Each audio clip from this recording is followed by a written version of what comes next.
Welcome to the I-29 Moo U Dairy Podcast. I-29 Moo University is a consortium of land-grant universities in Minnesota, Iowa, South Dakota, and Nebraska. This podcast covers timely news, information, and research for today's dairy industry. Good morning and welcome to the I-29 Moo University Dairy Podcast. We appreciate your coming and listening to us. Today we've got myself, Fred Hall, the Northwest Iowa Dairy Specialist. We've got Jim Salfer. Jim is the Minnesota uh, Extension Dairy Specialist. And Heidi Carroll is a specialist from South Dakota. And we're going to be visiting today about heat stress on the dairy for both cows, calves, and people. And I'll kind of kick things off today by talking, we've had some 95, 96-degree days with high humidity that were just terrible. But we've just come out of a weekend where we had 80 degrees and low humidity. And I was thinking, this truly reflects what we find along our I-29 corridor. At any given point, we could be one of the hottest places in the country. We can be one of the coldest places. Jim, what do you see producers doing to abate the heat for their cows? Well, I think, Fred, you're making a really good comment. Lance Baumgart at Iowa State University, he thinks that heat stress up here from a nutrition standpoint is actually more of an issue than when he was in Arizona, because in Arizona it gets hot and stays hot. And as you mentioned, Fred, what happens to these dairy cows from a nutrition standpoint, when it gets hot, they quit eating, right? Right. Then the nights cool off and they can slug feed. So I think we just need to be aware that that can happen. And so we need to kind of tame those diets down just a little bit and keep that fiber in there when those cows are eating. So just from a nutrition standpoint, visit with your nutritionist, but just be aware that that can potentially happen, which actually can increase our risk, particularly if we have a diet that tends to be a little bit of a challenge anyway, maybe a little more starch than we like to see in it. Some of the other issues, obviously, when you in the summer, cows are no different than you or I, right? All three of us on the call and all the listeners, when there's a lot of heat stress, we tend to be we aren't as hungry. We tend to be a little pickier. If we're at a picnic, we might just like the things we might just eat the things we like. So I think, again, that's important to remember, that those diets are really well mixed, because cows are going to eat slower and they're going to be at that bunk and they're going to be pickier and they're going to sort things more. So again, it's just really important to manage that bunk well as we go into this really warm weather. I was going to kind of go in there a little deeper. All the things that we do to keep the cows cooking at our dairy is more important when it's 95 degrees. But bunk maintenance. How many times do we feed? Do we let the feed heat up before we push it out? Are we maintaining the surface of our pile? All those things, when it's hot and humid, become even more vital that we do it correctly. Yeah, I think it's important. Just feel that feed after 24 hours. I mean, a lot of people now are adding buchneri, an inoculant that helps keep that feed in condition. It produces some acetic acid. But if that feed's going out of condition in 24 hours, you're either going to have to feed twice, or twice a day, or obviously you can add additives such as propionic acid to keep it in condition. But you're right, Fred, you don't want that feed to go out of condition between your feedings. Well, we've talked about the feed bunk and the feed. What about getting those sprinklers on them? A lot of times, I hear dairymen tell me, yeah, we try to get the sprinklers on by 10 o'clock. And, when it's past 70, those cows are big animals. They get a lot of heat. You probably need to get those sprinklers on when the temperature tells us, not when the clock tells us. Fred, that's a really great point, and I think that we have to be cognizant of that. And I'm going to tie it back a little bit to some of the facility observations that are taken in the National Farm Animal Care Program. We have to manage for heat and cold stress, and part of that is those sprinklers, or it's part of the ventilation system, and it is not based on the clock. It is based on those temperatures and those temperature humidity indexes. And so when we are asked that question on an animal care evaluation, are all age classes provided protection from heat? That's partly sprinklers. It could be shades. It could have mixing fans in there. But when it comes to the sprinklers, part of that is get those sprinklers on right around 70 degrees and making sure that you're keeping them as cool as possible before it gets past 70 degrees. Some of the key areas we see producers using the sprinklers, some will put them on the bunk line, some will keep them in the holding pen at the parlor or on the return pen from the parlor. A lot of great things happening there when it comes to heat abatement. Yeah, I think it's important too to realize that at night, even though the temperature starts going down, I think Heidi, you mentioned it, and so did Fred, humidity also makes a factor. So at night, of course, our temperature may drop a little bit, but of course, conversely, the humidity typically goes up. It also typically becomes more still. As we get in the I-29 corridor, the wind blows, 20-mile-an-hour wind is a calm day. And so don't forget that that's when cows really cook, is those hot, still, humid nights. So just remember that when you're running sprinklers and fans. You got to keep those on so you can get the cows cooled down. And our only chance to cool them is really overnight. We've all three mentioned fans. And sometimes I think those are the least maintained item on the dairy. They're built to do their job with a lot of efficiency, but when they're dirty and those blades have all that scum on them, they're not hanging right and blowing where they need to be. Those are all things we can control as dairymen, and it really pays off to twice a year, get out there and make sure the fans are clean, the blades are clean, and then they are hung correctly and pointed in the right direction. You ever get into barns where it's obviously hasn't happened in a while, Jim? Yeah, and I mean, the other thing it does is waste electricity because they're not very efficient. I've seen some research, and if the numbers, if my brain serves me correctly, probably I think there's up to 30% decrease in fan performance. So I would agree with you. I mean, I think barns are dirty places. It's not like your house. And so there's a lot of dust and stuff. So just, before the season, I would agree, Fred, if you can do it twice a year, maybe even more often, but obviously time is a factor there. But the other thing is make sure they're angled at the right angle. We don't need to be cooling the birds sitting in the rafters. So, and they get, just from vibration or they get hit by skid steer loaders or whatever in the barn, just kind of go through, and those aren't hard, but just make sure those fans are at the right angle, that they're actually cooling the cows in the beds or in the feed lane. And you guys mentioned the twice a year. One good tip that I've kind of began to recommend is if you need to choose that time of year, for sure hit the fall right before going into winter, so they're the most efficient when you're at the lowest ventilation, and then hit that second time of year right before summer when you're ramping up for maximum ventilation. So a couple of things that you can do there from a strategy and time management standpoint.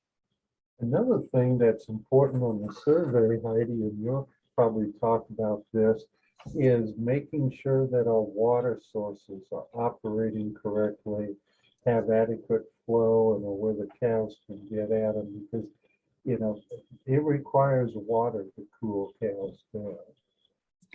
You're right, Fred. And when we look at how the wording of that is in the farm animal care program, it's do all age classes of animals on the dairy have access to clean water for that climate? So knowing that they're going to drink in excess of 20 plus gallons for the mature animals, and then making sure that those young calves also have access to water by day 3. We need to make sure that we're meeting both of those criteria, that it's adequate, that it's clean, that it's fresh. And for those young calves, they are expected to have fresh water by day 3. So let's transition and talk about calves. You know, 10 years ago, hutches were the thing, and people were focusing their calves into the hutch mindset. And we still have a lot of hutches being used out in the countryside. From my point of view, when I walk into a dairy with hutches, there's a couple of things I want to see this time of year. Have we opened up the ventilation doors with the particular brand that hutch has them? Have we set it up on a block or a tile or some way to get some movement through that hutch? And then does it have some shade, either shade cloth or a tree? What else do you look for, Heidi, when you're out looking with those calves? Those are definitely the facility observations that you're going to be taking, and then let calves tell you if it's working for them. Are they actually up and consuming any of that palatable starter feed? Are they drinking their whole bottles or their buckets or whatever you're providing them? Watch that intake. And then as you're going through on your daily observations, checking, are they actually lying down resting, or are they standing just uncomfortably and hot? And so making sure that you're evaluating the facility observations with those animal observations. Yeah, and just remember that starter, they're going to drool in it more when it's hot, and it's just going to go out of condition a lot faster. So make sure you keep fresh starter in there and get those buckets cleaned out. Otherwise, I look in some of those buckets and I think, man, I'm not sure I'd want to, even if there was some fresh starter on the top of this. And Dave Ziegler's a good friend of mine. He managed a research station down in Waseca where they did a lot of calf research. And he said they actually had more struggles keeping calves growing in the summer than the winter. So just to reiterate what you guys are saying, heat stress is a real thing on these calves. They just don't eat as well. So it really is important to try and manage some heat stress in these calves. And we don't often think of that because we see it in the bulk tank right away. If our cows are heat stressed, we see our milk production drop, but we can't always see that average daily gain on our heifers and our calves, but it really is important. And from a place that weighs their calves regularly, they actually struggled as much in the summer getting good gains out of these calves as they did in the winter. And the other thing to remember is just that respiration rate. Non-heat stressed cows are going to be breathing right around 26 to 50 breaths per minute. And so similarly to calves, we usually have a little bit lower one there. And so watching for that respiration rate, watching if you're starting to get open mouth breathing and heavy breathing. So a couple of things to keep in mind. Jim, in the wintertime, our gold standard is some kind of organic bedding. Oat straw, wheat straw, shavings. We want the calf to be able to nest in that, and it'll help insulate and protect them from some wind and really cold temperatures. That's not necessarily the case in the summertime. What's your gold standard recommendation for bedding in the hutch this time of year? Whatever will keep the flies under control. I mean, I think that's something we kind of need to be thinking about, but a lot of people will switch to sand in the summer. You've got to be a little bit careful and get that out of there because calves will get cold stress. Sand is nice and cool, except when we start getting into the fall or we start getting to cold nights. So I think, I don't know if there is a gold standard. I think a lot of people stick with straw or shavings, but make sure it stays clean and dry. The challenge, of course, with that is it grows flies a lot faster. And so fly control is something else. It's sort of related to heat, because flies, obviously we don't have many of issues in the summer, but that's something we need to be thinking about with our calves, is those darn flies in those hutches or calf barns. Sometimes you go in there and you think they're going to carry you away. You bring up another great point. One of the other criteria on our animal care evaluations is, do you have a written herd health plan that covers pest and fly control? And part of that, like you said, Jim, ties into that bedding and what's your plan there. So making sure that you have both in place to minimize the heat stress and keeping those animals comfortable for every Yeah. stage of animal. You know, the other thing we haven't talked about yet is kind of cooling those dry cows. I think that Heidi kind of touched on it, but there is some pretty good data. It's not old yet, but there's actually some data done in Florida where they cool dry cows. And it kind of ties into calves. Obviously, we know that dry cows that are cooled averaged, I don't know, it's 10 to 15 more pounds of milk. Depends on what study you look at. There's some maybe in the upper Midwest.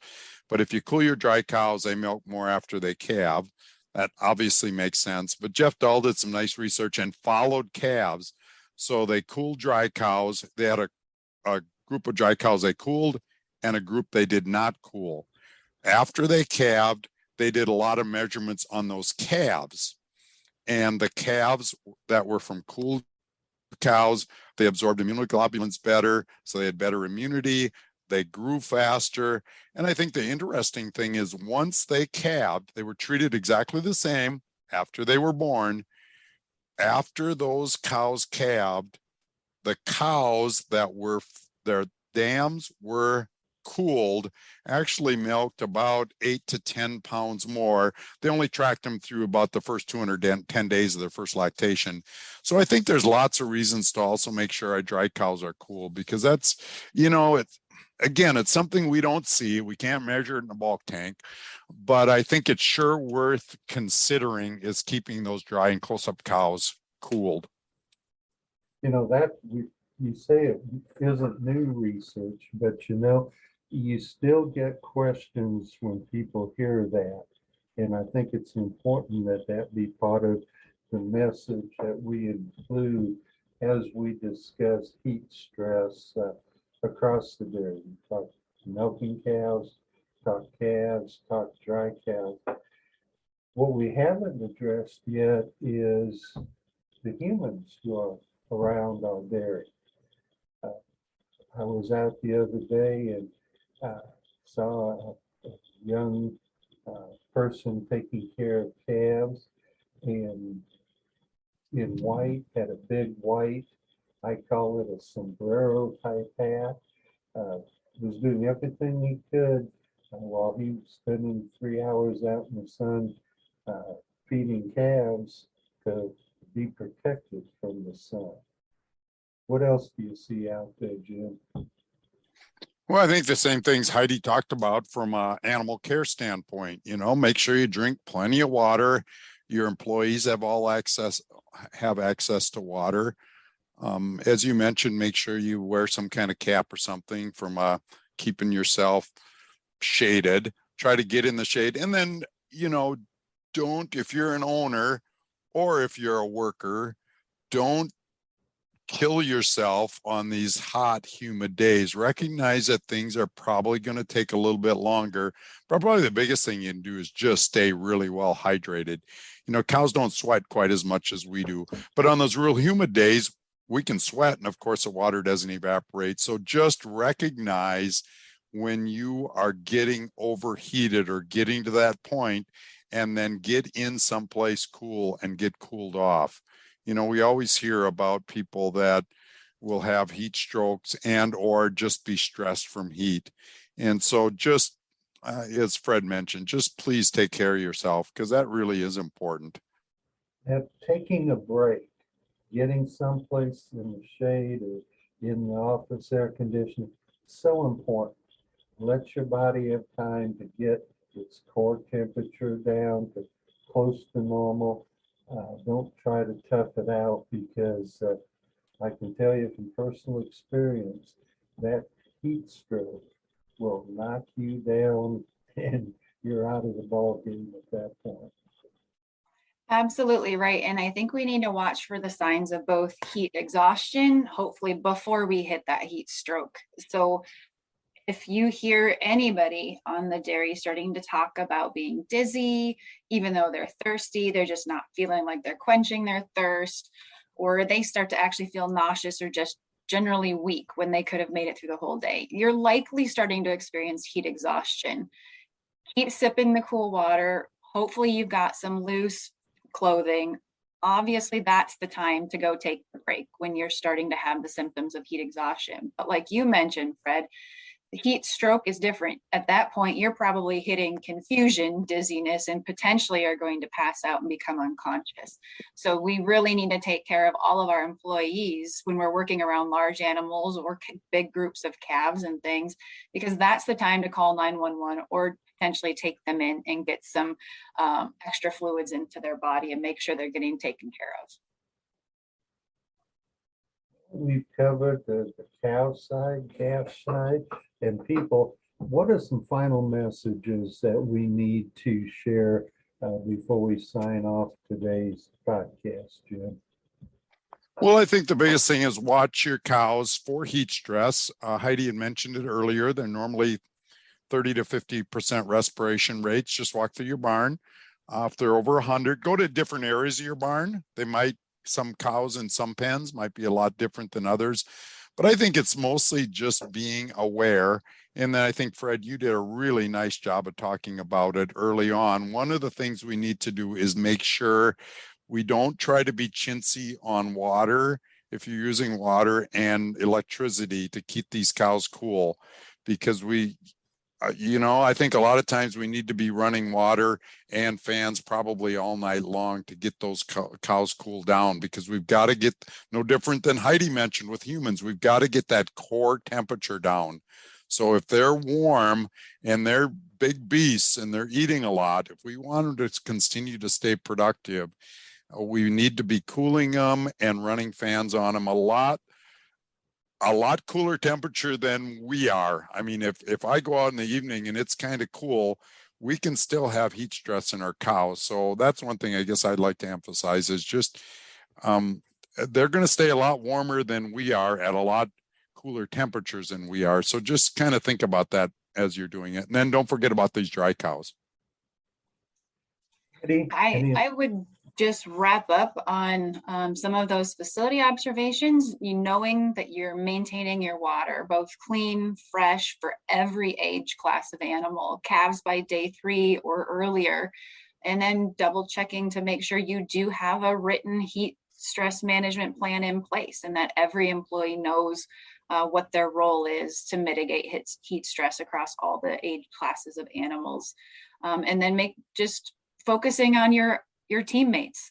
A dairy doesn't run without a lot of people. And so making sure that we take care of our human side and making sure that we're watching for signs of heat exhaustion and hopefully then avoiding the heat stroke that can potentially put you in a quick hospital visit. So it's definitely a team effort out there.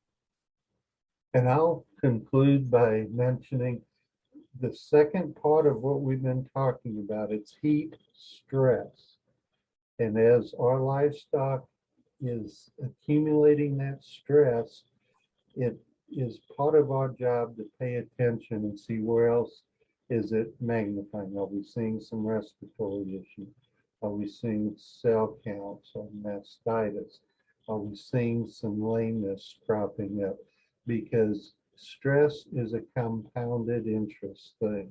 Once you have it in one area and you have it in another area, it just keeps growing as far as the problem goes. Well, Jim and Heidi, I sure enjoyed the visit with you today here in the I-29 Moo University Dairy Podcast. We'll be signing off and inviting our listeners to the next episode of the podcast. Thank you for joining us. Thanks. We'd like to thank our 2022-2023 annual I-29 sponsors. Learn more about Iowa Corn Growers Association at iowacorn.org. I-29 Moo U is an equal opportunity provider. For the full non-discrimination statement, or accommodation inquiries, go to extension.iastate.edu/diversity/EXT.